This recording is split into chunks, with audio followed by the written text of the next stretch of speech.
की। और आज की कथा है निर्जला एकादशी। पांडव पुत्रों में एक भीमसेन थे, भीम थे। कहते हैं भीम बोले कि हे पितामह, भ्राता युधिष्ठिर, माता कुंती, द्रौपदी, अर्जुन, नकुल और सहदेव सब के सब एकादशी व्रत करते हैं। एकादशी सभी भक्तों के लिए अनिवार्य है। जो सनातनी हैं उनके लिए एकादशी अनिवार्य है, जरूर रहना चाहिए।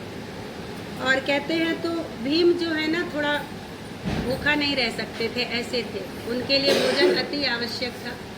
तो वो बोले कि मेरे सभी भाई कर लेते हैं, मेरी माता कर लेती हैं। पितामह कौन थे? किससे पूछ रहे थे? अपने पितामह से। तो बोले कि लेकिन मैं व्रत नहीं कर पाता हूँ भाई, मेरे से नहीं होता, मुझे तो भोजन अनिवार्य है। तो कोई ऐसा उपाय बता दीजिए जिसके करने से परिवार में कलह भी ना हो, क्योंकि सब लोग मुझ पे गुस्सा करते हैं, कहते हैं तुझे भी व्रत रहना है, पर मैं नहीं रह पाता हूँ। तो कहते हैं खाने को सब मना करते हैं। मैं उनसे कहता हूँ कि भाई मैं भक्ति पूर्वक भगवान की पूजा तो कर सकता हूँ, परंतु एकादशी नहीं कर सकता हूँ।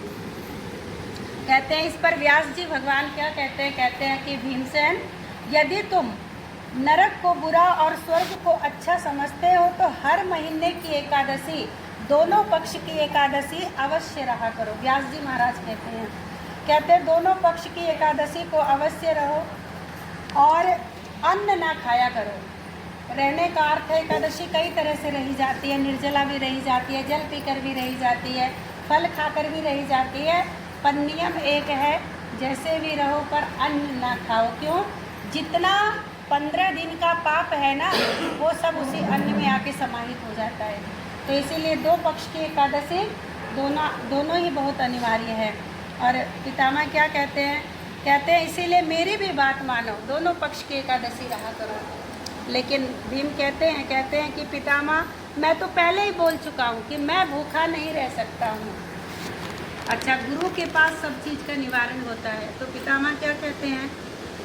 कहते हैं कि अच्छा तो भाई एक तो व्रत करने का संकल्प लो कि पूरे मतलब वर्ष में एक व्रत मैं जरूर करूँगा।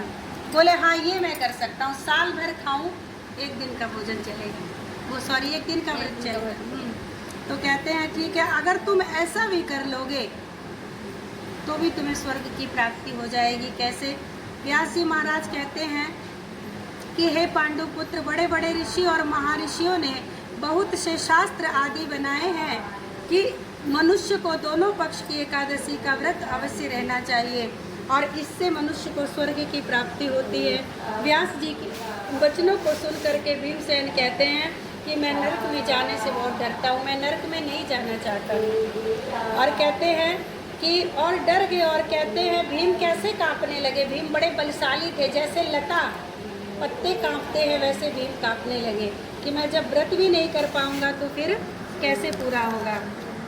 पितामह कहते हैं कि पितामह से भीम कहते हैं कि अब मैं क्या करूं, क्योंकि मुझसे व्रत नहीं हो सकता है। आप मुझे कोई ऐसा व्रत बता दीजिए जो वर्ष में एक दिन करना हो और उससे मेरी मुक्ति हो जाए। व्यास जी महाराज कहते हैं कि भीमसेन और कहते हैं कि ज्येष्ठ माह के शुक्ल पक्ष की एकादशी का नाम निर्जला एकादशी है।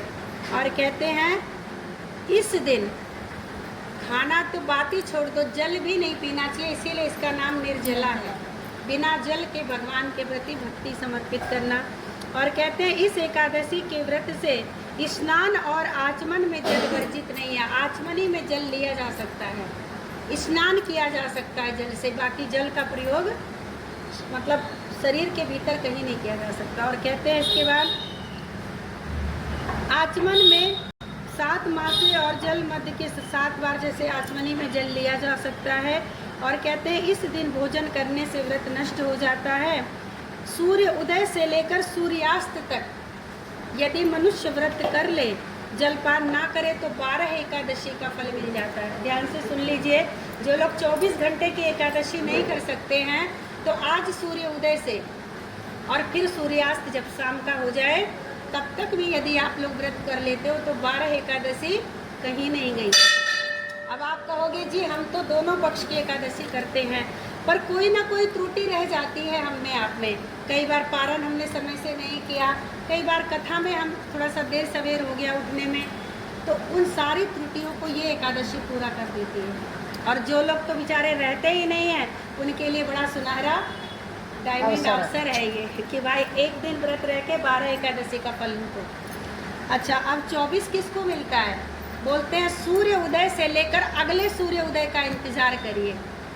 आज 6:20 पे कितने बजे सूर्य निकलते हैं पता नहीं, जो भी टाइम होगा, आज जितने बजे निकले कल उतने ही बजे के बाद जल ग्रहण होगा।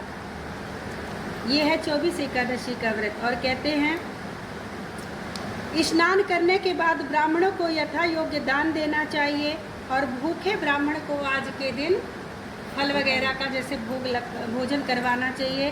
और कहते हैं कि द्वादशी के दिन ब्राह्मण को, अगर ज़रूरतमंद ब्राह्मण को भोजन करवाए तो और अच्छी बात है, जिसको आवश्यकता है भोजन की। और कहते हैं कहते हैं स्वयं भी भोजन करना चाहिए ब्राह्मण को भोजन कराने के पश्चात। इसका फल संपूर्ण एकादशियों के फल के बराबर है। हे भीमसेन, स्वयं भगवान ने मुझसे कहा है कि इस एकादशी का पुण्य समस्त तीर्थों और दानों के पुण्य के बराबर है। आज की एकादशी कर ली जाए तो चारों धाम करने का फल, सभी दान पुण्य करने का फल मिल जाता है। तो देखिए भगवान अपने सभी भक्तों पे कृपा करते हैं जो कहीं नहीं तीर्थ कर पा रहे हैं। नारायण हाँ बड़े दयालु हैं। कहते हैं जो मनुष्य निर्जल रहने से मनुष्य सब एक दिन यदि मनुष्य जल ना ग्रहण करे तो कहते हैं सभी पापों से वो मुक्त हो जाता है। ये जितना शरीर आपका तपेगा आज के दिन उतना पाप जलेंगे अंदर ही अंदर। जल पी के पापों को ठंडा कर देते हैं हम, पर आज कहते हैं आज जितना जल के लिए आप तड़पोगे ना, पर ऐसा सुन के कोई अपना तबीयत मत खराब कर लेना।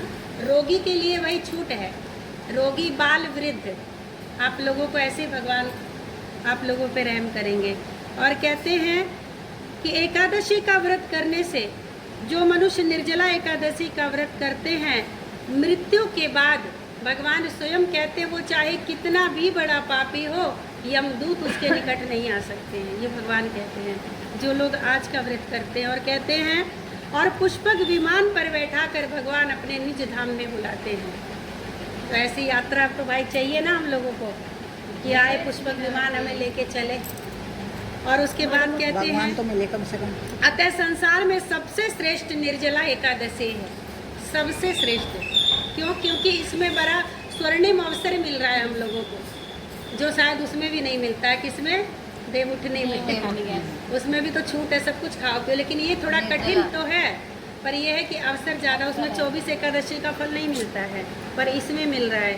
और कहते हैं यत्न पूर्वक इस एकादशी का व्रत निर्जल ही करना चाहिए, ठीक है। और कहते हैं कि और हो सके तो पूरा दिन ओम नमो भगवते वासुदेवाय नमः श्रीमन नारायण नारायण का जाप करते रहना चाहिए।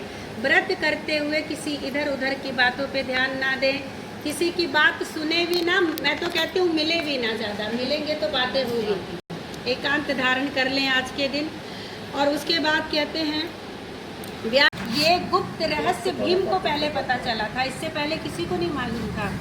ये तैयारी भीम के लिए की गई थी, पर जब भीम के लिए जो बात लागू हुई, जब ऑफर आएगा तो एक को थोड़ी मिलेगा, सबको मिलेगा, तो उसका लाभ अब सबको मिलने लग गया।